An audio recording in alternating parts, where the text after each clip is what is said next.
नमस्कार, मी वृषाली पाटील बातमीपत्रात आपलं स्वागत करते। आता पाहूया महत्त्वाच्या 50 बातम्या सुपरफास्ट पद्धतीने। लोकसभेच्या निकालानंतर भाजप संघटनात्मक फेरबदल करणार। लोकसभेत काम न केलेल्या पदाधिकाऱ्यांना घरचा रस्ता दाखवणार। आमदार खासदारांप्रमाणे पदाधिकाऱ्यांचंही रिपोर्ट कार्ड तयार करण्यात येणार। मुंबई शिक्षक मतदारसंघासाठी शिवाजीराव नलावडेंना उमेदवारी।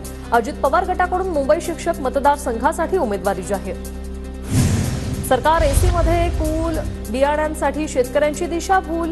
ट्विट करत विजय वडेट्टीवारांची सरकारवर टीका। लोकसभेच्या विविध सर्वेत मी आघाडीवर, माझा विजय निश्चित। महाविकास आघाडीचे उमेदवार भाऊसाहेब वागचौरे यांचा दावा। शिरूर मतदारसंघातील आंबेगाव तालुक्यात निवडणुकीआधीच अमोल कोल्हेंच्या विजयाचे बॅनरवर शुभेच्छुक म्हणून धामणी, शिरदाळे, पहाडदरा अशा 3 गावांचा उल्लेख। पुण्याच्या खेडमध्ये लोकसभेच्या निकालाआधी भावी आमदाराचे बॅनर। भाजप पुणे जिल्हा अध्यक्ष शरद बुट्टेंची बॅनरबाजी। वाढदिवसाच्या निमित्ताने झळकले बॅनर।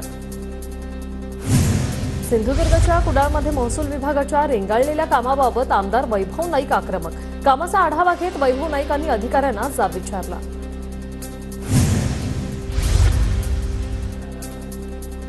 तर कोकण पदवीधर मतदार नोंदणीसाठी आजपर्यंत मुदत। सिंधुदुर्ग जिल्ह्यात 25 मतदान केंद्रांवर 26 जून रोजी मतदान होणार। रत्नागिरी सिंधुदुर्ग लोकसभा मतदारसंघाच्या मतमोजणीसाठी तयारी सुरू।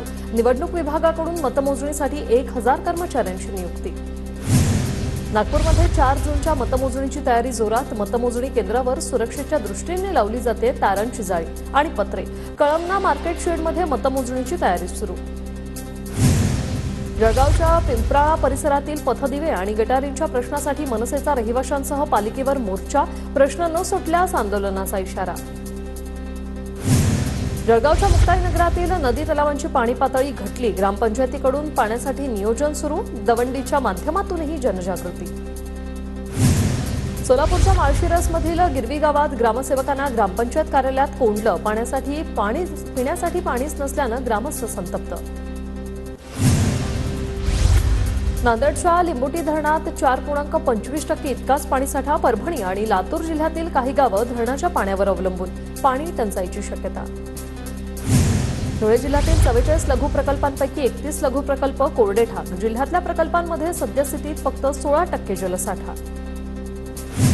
भीषण पाणी टंचाईमुळे येवला तालुक्यातील विहिरींनी तळ गाठला। विहिरींचे खोलीकरण करूनही पाणी लागलं नाही। शासनाच्या टँकरवर तहान भागवण्याची वेळ।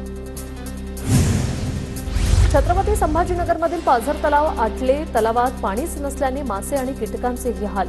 नागरिकांसह पशुपक्ष्यांचाही पाणी टंचाईशी सामना। कोल्हापूरच्या पन्हाळामधील रक्षी गावाला टंचाईच्या झळा। महिलांची पाण्यासाठी वणवण। एका महिन्यापासून भेडसावतोय पाण्याचा प्रश्न। सोलापूरच्या करमाळ्यातील दुष्काळात रामदास झोळ फाउंडेशनकडून मोफत पाणी टँकर सुरू। सामाजिक बांधिलकी जपत फाउंडेशनचं काम सुरू। नांदेड जिल्ह्यात भीषण पाणी टंचाईमुळे ऊसाचं पीक धोक्यात। ऊसाचं पीक वाळत असल्याने शेतकरी हतबल। बुलढाण्यातील मलकापुरात वादळी वाऱ्यात घरावरील सोलर पॅनल उडाले। नागरिकांचे लाखो रुपयांचं नुकसान। जळगाव जिल्ह्यात 2 दिवसांपूर्वी झालेला वादळी वारा आणि अवकाळी पावसामुळे 5 तालुक्यांमध्ये 1754 हेक्टरवरील पिकांचं नुकसान। मुक्ताईनगर आणि रावेर तालुक्यात केळीचं सर्वाधिक नुकसान। लातूर जिल्ह्यातल्या चाकूर, रेणापूर, शिरूर, अनंतपाळ आणि निलंगा तालुक्याला चक्रीवादळाचा फटका। वादळी वाऱ्यामुळे अनेक झाडं उन्मळून पडली। सोलापूरच्या माढ्यात वादळी वाऱ्यामुळे शेतकऱ्यांच्या घरावरील पत्रे उडाले। प्रशासनाकडून पंचनामे करायला सुरुवात। रत्नागिरीच्या राजापूर शहराला अवकाळी पावसामुळे दिलासा। 2 दिवसाआड होणारा पाणीपुरवठा आता 1 दिवसाआड होणार। राजापूर नगर परिषदेचा निर्णय। वर्ध्याच्या समुद्रपूर तालुक्यात नंदोरी परिसराला वादळाचा तडाखा। वीज तारा, खांब कोसळल्याने नुकसान, तर घरांचे छप्परही उडाल्याने संसार उघड्यावर। बुलढाण्यातील मलकापूर 40 तासांपासून अंधारात। वादळी वाऱ्यामुळे विद्युत खांब पडल्याने वीज पुरवठा खंडित। विद्युत पुरवठा लवकरात लवकर सुरळीत होणार। महावितरण अधिकाऱ्यांची माहिती।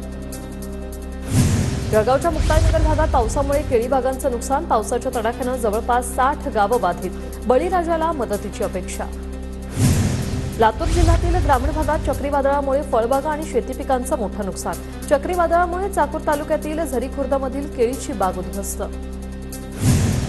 यवतमाळच्या दिग्रसमध्ये वादळी वाऱ्यांमुळे 132 केव्ही क्षमतेचं टॉवर कोसळलं. 2 दिवसांपासून विद्युत पुरवठा खंडित असल्याने नागरिकांचे हाल. सोयाबीनच्या दरात मोठी घसरण, शेतकरी हवालदिल. बीडच्या परळीतील शेतकऱ्यांची सोयाबीनला हमीभाव देण्याची मागणी. नंदुरबारमध्ये बाजरीचे दर घसरले, शेतीसाठी केलेला खर्चही निघत नसल्याने शेतकरी चिंतेत. अमरावतीच्या कृषी उत्पन्न बाजार समितीत शेकडो क्विंटल वांगी विक्रीविना पडून भाव मिळत नसल्याने शेतकरी संकटात. वाशिममध्ये शेतात सौर कृषी पंप बसवण्याचं काम सुरू. शेतीसाठी सिंचनास शेतकऱ्यांना आता मदत होणार. वाशिममध्ये पेरणीपूर्व मशागतीची कामं अंतिम टप्प्यात. सुपर फॉस्फेट खतातून आता सोयाबीनच्या पिकाची पेरणी. जुन्नरमधील आळेफाटा उपबाजारात कांद्याच्या 11,801 पिशवींची आवक. चांगला दर मिळत असल्याने पारनेर, शिरूर, संगमनेरमधून कांद्याची आवक. हिंगोलीच्या बाजार समितीत हळदीची आवक वाढली. आठवड्याभरात हळदीच्या भावात 400 रुपयांची वाढ. खरीप हंगामाच्या पार्श्वभूमीवर अमरावतीच्या कृषी उत्पन्न बाजार समितीत शेतमालाची आवक वाढली. समितीत सोयाबीनला 4,300 ते 4,400 रुपयांचा भाव. वाशिमच्या कारंजा कृषी उत्पन्न बाजार समितीमध्ये हरभऱ्याला मिळतोय चांगला दर. काल बाजार समितीत हरभऱ्याला मिळाला विक्रमी 6,765 रुपयांचा दर. परभणीच्या पेडगावमध्ये आढळला बनावट डीएपी खताचा साठा. कृषी विभागाकडून गोडाऊन सील. जिल्ह्यात आज सर्वोच्च तापमानाची नोंद. जिल्ह्यात तापमान 45 अंशावर. कामाशिवाय घराबाहेर न पडण्याचं प्रशासनाचं आवाहन. भंडाऱ्यातील कोदामिंडीत भटकंती करणाऱ्या, भिक्षा मागून पोट भरणाऱ्या नाथ जोगी समाजातील रमाबाईनं 10वीच्या परीक्षेत मिळवलं यश. 61% मिळवून यश संपादन केलंय. जालन्यात 35% पास झालेल्या मित्राचा केक कापून जल्लोषात स्वागत करण्यात आलं. औक्षण करत आजीनं नातवाला मोबाईल गिफ्ट दिला. साईप्रसाद रवींद्र खेडकर असं या विद्यार्थ्याचं नाव. सिंधुदुर्गच्या कुडाळ तालुक्यातील 10वी पास झालेल्या मित्राकडून जीपवर बसवून गावातून मिरवणूक. मिरवणुकीचा व्हिडिओ सोशल मीडियावर व्हायरल. बीडच्या परळीमध्ये 11व्या प्रयत्नात कृष्ण मुंडेला 10वीच्या परीक्षेत यश. मुलगा 10 वेळा नापास, तरीही वडिलांची जिद्द कायम. तरुणाचे सध्या सगळीकडेच होते कौतुक. प्रेम प्रकरणातून प्रियकराकडून प्रेयसीच्या मित्राला 4 चाकी वाहनाखाली चिरडण्याचा प्रयत्न. पिंपरी चिंचवड शहरातील घटना.